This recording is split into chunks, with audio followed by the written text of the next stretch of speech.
What's going on, everyone? Juicebags here, and welcome back to the channel. With the upcoming release of Orcs Must Die 3 on Steam, PlayStation, and Xbox on tomorrow, July 23rd, I'm getting lots of folks asking what exactly is Scramble mode. Well, Scramble is one of the new game modes that is coming to Orcs Must Die 3, and it does unlock after you complete the main campaign. Now, when you pop into Scramble mode is designed to be a different game mode each time you play it. There's going to be a little bit of variation to your experience. The basic theme of Scramble is there's 5 different stages. Each stage, you're going to pick a map. Each map is going to come with a debuff, and then when you beat the map, it is going to give you a buff, or a choice of a buff. Now, the debuffs and buffs will stay with you all the way through your Scramble experience, and each individual stage you will get a reroll. So in this example here, we've got the Great Room at increase the cost of all traps, or we've got the side entrance, which adds archers to every wave. Now, although I just absolutely despise archers, I am going to choose this one as I just think increasing the cost of all traps is rough. Now, I can go ahead and use my stage 1 reroll to try to reroll adds archers to every wave to something else. If we do that, though, we may not get something better. It's random. You might get something worse. So let's just go ahead and try the reroll. And then now we got all enemies are immune to arcane damage. So this means that through my entire Scramble experience, all enemies are going to be immune to arcane damage, and there's no reason for me to use any arcane damage. So let's go ahead and hop on in and give it a play here, and we'll run through each individual stage. Now, another important thing to note, as you see here, you do start off with 100 Rift Points. The 100 Rift Points are for all 5 stages. It's for your Scramble experience. So if you lose, say, 5 Rift Points in the very first stage, you're going to go into Stage 2 with only 95 Rift Points remaining. The goal, of course, then will be able to complete all 5 of these without running out of the 100 remaining Rift Points. Let's go ahead and pop on in. Now, each map that you come into, you have the full loadout selection, just like you would at any other map. You can go through and choose your traps. In this situation, of course, I don't want any arcane damage. I think I've got the window of butterflies set up with arcane damage. However, I think I'm going to bring that along anyway. Let's get rid of that. We've got the ceiling lasers. And let's see, what else do we want to add in? You know what? We don't have any frost damage in yet, so let's go ahead and add in this snow cannon. Now, we're going to go ahead and play through the map like normal, and that is going to hopefully lead us to an ending with 100 Rift Points still remaining, but let's check it out.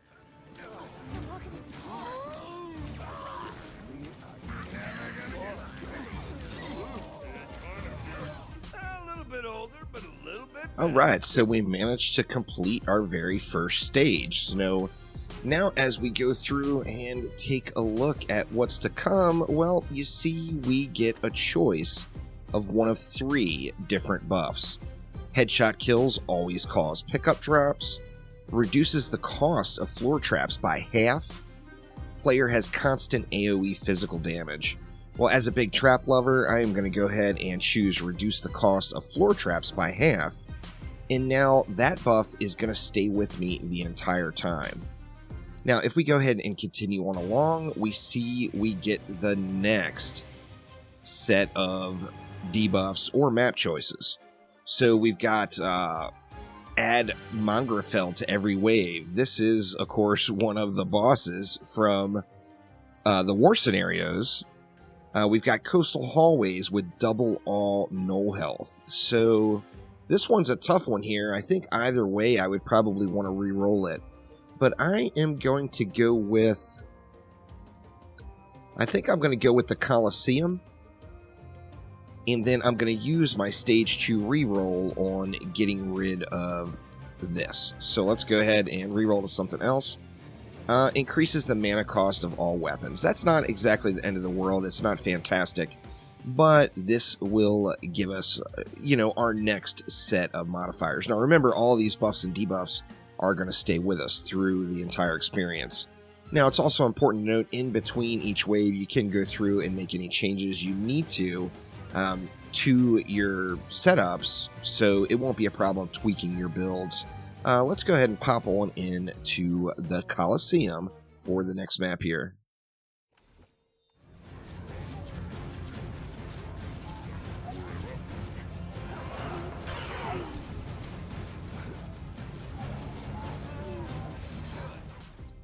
All right, and we made it through the Coliseum here, and we're ready to move on.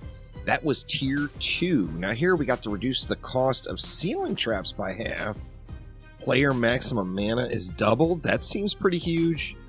And then greatly increase pickup drop chance. Wow, this is a tough call between player maximum mana. This would actually kind of negate one of the debuffs, because remember, the debuffs I got were my weapons cost additional mana. I think, though, that I'm going to go with the reduce the cost of ceiling traps by half. And let's go ahead and move right along. Now, one thing I do want to do is I want to get rid of the fire damage here I've got on my ceiling lasers. I made a mistake there and was going with fire damage. And you can go through and change that in between waves. Now let's go ahead and continue on along to tier number 3.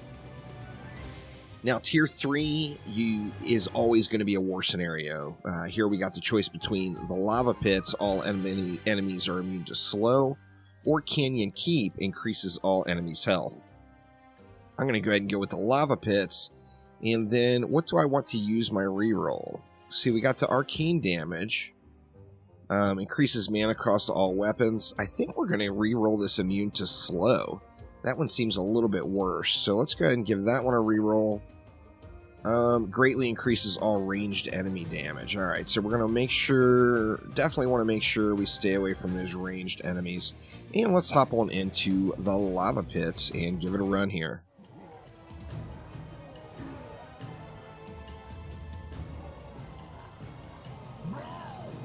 Hello, old trap buddy.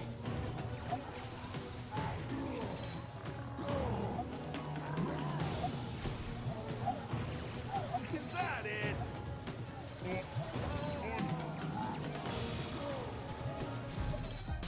And there we go, finishing up that particular stage, and we've got through our war scenario. Let's see what we get here. Okay, headshots heal the player. Wow. Reduces the cooldown of wall traps by half. I cannot not take that. That is just too perfect. Although I think this headshots healing the player is pretty ridiculously good. I can't skip this one. This one's just too much. So we're going to go ahead and snag that. We got the reduced cooldown by wall traps of half. And let's continue on along and see what we get next. Okay, here we got Cliffside, and we've got Close Quarters. Increases all enemy damage, adds elemental earth. I think we're going to go with this Close Quarters. Increases all enemy damage. Now, what do we want to get rid of? I mean, the problem here is you don't know. You may end up getting something worse. Like, I've managed to go through with the increased mana cost of all weapons. I want to get rid of that one, but I am afraid that it will be something worse. So I think I'm just going to leave it alone, and let's pop on into the Close Quarters here and see what we can do. Now, this one, of course, we're going to be split up into 2 different sides. Let's go ahead and run through the map, see if we can't get a win.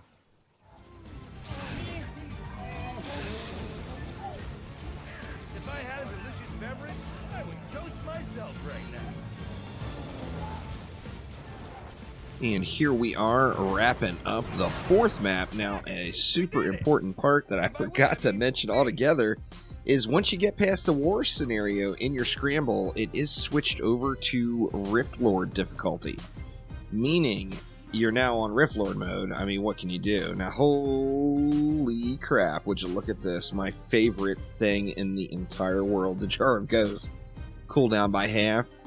But we also got reduces the cost of wall traps by half. Wow, our wall traps are going to be so insanely powerful here. Just crazy. I've got to go with that one. Let's go ahead and continue on along and see what we get for our very 5th Tier 5 map. So we've got the Order Enclave, we've got the Sludge Shelves.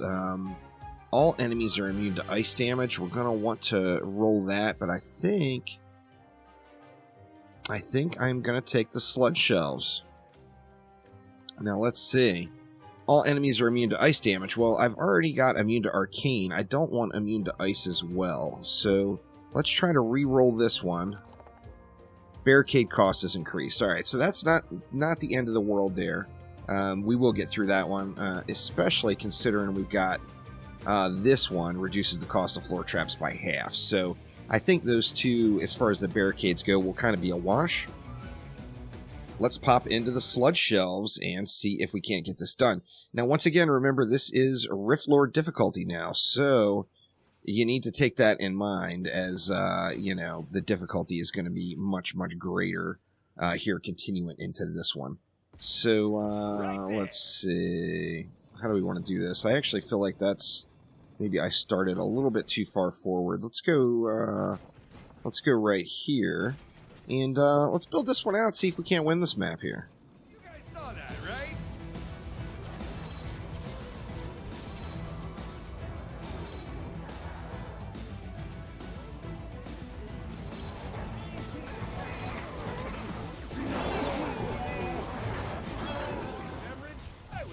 And here we go, finishing off our final wave of the Scramble. And I've still got 100 Rift points left. I don't want to jinx it here, but boy, things have gone really, really well.